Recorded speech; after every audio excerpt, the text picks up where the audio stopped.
Hello and welcome to another San Diego Americans for Safe Access news brief. And this is Eugene Davidovich and Terrie of the San Diego chapter of Americans for Safe Access, the nation's largest organization of patients, medical professionals, scientists, and concerned citizens promoting safe and legal access to cannabis for therapeutic use and research. Reporting from San Diego, the front lines in the fight for safe access to medical marijuana. Now, in the news last week, what we've heard was that Bonnie Dumanis, the San Diego district attorney, yes, the very one that has been against patients, that has been on a rampage and a fierce fight against Proposition 215, Senate Bill 420, and all the medical marijuana-related laws, specifically in San Diego County, has recently been appointed to sit on a committee of our new California Attorney General, Kamala Harris. Terrie, have you heard anything about that?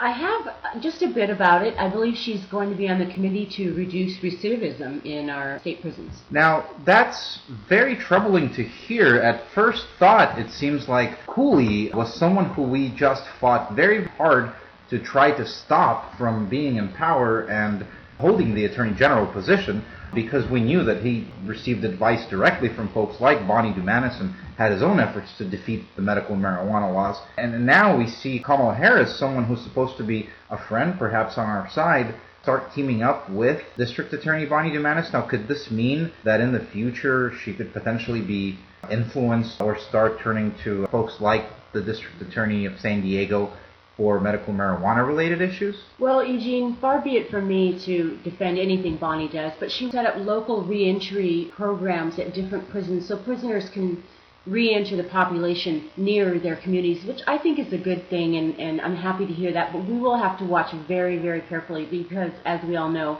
Bonnie way oversteps her authority to interpret Proposition 215, and I think as a community and an organization, we'll have to watch very carefully so that we don't see any of this overstepping. Watch very carefully indeed. I say Dumanis should not be allowed to advise on anything because of her track record in San Diego County. Have you seen Bonnie Dumanis overstep her bounds in other issues? Well, I know I wasn't in the voter bloc in 2003, but I do realize that she ran on a platform for medical marijuana patients and then did an about-face and started closing down dispensaries soon after her election. And yes, I've seen her step on boundaries quite a bit. Would this be something that patients should be worried about then? A first step, perhaps a slippery slope to being in the very close team of our California Attorney General now? Well, you can bet that I'll be watching very closely, and I know you will, Eugene, and we'll just keep everybody informed and hope for the best. And that's for sure. Thank you again for tuning in to another San Diego Americans for Safe Access news brief. This is Eugene Davidovich and Terrie. Visit www.safeaccesssd.org. Get involved, get active, and make a difference.